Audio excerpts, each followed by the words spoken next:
Runners making the trek from Two Harbors to Duluth, and joining us now from Duluth is Zach Schneider with Grandma's Marathon. Hi there, how you doing? We're doing good. Thanks for having me. Appreciate you taking some time here amidst a busy weekend here. There's already some events going on today, right? Yeah, we actually started yesterday. The Fitness Expo started yesterday. We had Kara Goucher and Des Linden with a podcast taping last night. So the event started in earnest yesterday, but today, the first full day of events, the expo is back underway. The spaghetti dinner is open. Our 5K is about an hour away now as we're talking.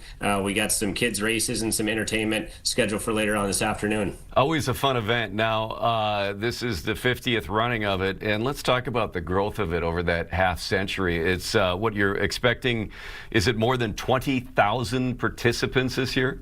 Yeah, close to 24,000 between the 5K, the half marathon, and the marathon this year. A far cry from the 116 finishers we had in the first marathon 50 years ago. But I don't think even Scott Keenan, as bold and as brave as he was back then starting the race, I don't think he would have predicted that it would have grown into this, but it's become the high point of our summer. It's a big part of the culture up here, big part of the economy, and something that we're certainly proud of. Yeah, some $40 million in economic impact for the region. I mean, this again, as you said, began just as a small event. It's grown. What has led to that growth to get it to the event that it is today? Yeah, I think, when you compare it to other races that are kind of like our size, right, to Chicago, New York City, Boston, they're actually much bigger than ours, but they're in big metropolitan areas. Twin Cities Marathon, another good example, right? And Duluth is not like that. We're a small city in northern Minnesota, and the community really has thrown its arms around this race since the early years. Everybody's been pulling on the rope in the same direction, and it's amazing what can happen when you do that. It's the ultimate group project, and so I think that the experience you get at Grandma's as a runner or a volunteer or a spectator is just so much different than any other race that you can go to around the country. And that's because of where we get to do it, the people that live here and help us put it on. It's just something magical that we get to do every June. It is. And now this is a qualifying event for what?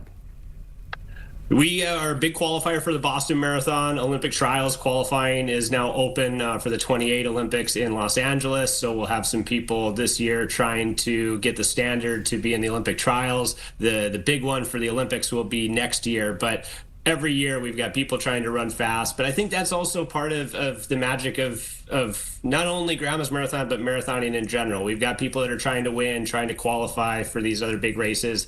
But we celebrate the 6-hour, the 7-hour finishers too. Finishing a marathon, no matter how long it takes you, is something that you should be proud of and something that you should celebrate. So it's not just the fast people this weekend. I attempted one and injured my knee and couldn't finish. So I see the last year's winner was 2 hours and 11 minutes and 58 seconds for the men, 2:25:14 for the women. The all-time record, 2:09:06 for men and 2:10:06 for women. That's some fast running. Yes, it is. Yeah, Dominic Andoro set our men's record back in 2014. That hasn't been broken. The women's record was just set a couple years ago in 2024. So we got pretty good weather tomorrow. It's looking cool. It's looking sunny, no precipitation. A little bit of a headwind for the runners, but other than that, the conditions set up. We might see some of those records go down tomorrow. All right, Zach Schneider with Grandma's Marathon. Thanks for joining us. Enjoy the weekend. Yeah, thanks for the time. Appreciate it. All right. Yeah.